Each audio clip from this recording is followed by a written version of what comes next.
In front of me is iPad Air 13 2026, and today I would like to show you how you can use Voice Memos.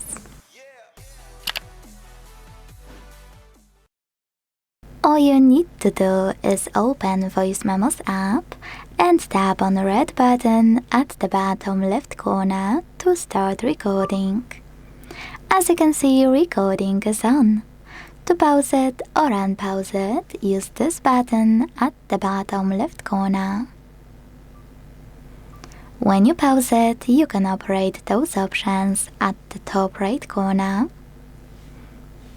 For example, playback speed, skip silences, enhance recording, and more. Like when you click on this chat icon, you can see your text. It's not always accurate though, so make sure you are close enough to your screen. Click on this one last if you wish to edit your recording right away. Pick a section you want to manage and tap on Trim or Delete. Then hit Apply on the right. If you wish to, you can also move your track and then replace any part by tapping on red button, like that.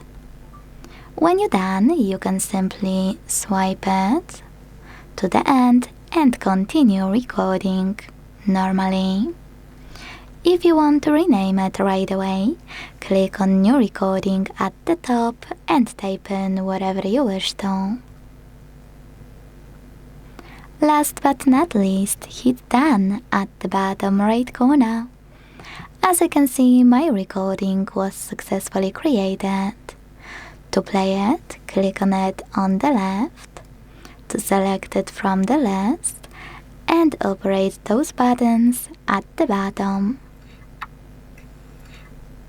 You can also use the same options you used before at the top right corner. Then, if you wish, you can select your recording on the left again, and this time use all of those to make it your favorite one. To use those options here, for example, to share it, to input it into a folder, or to get rid of it. Thanks so much for watching. If you enjoyed this video, leave a like, comment, and subscribe. Bye!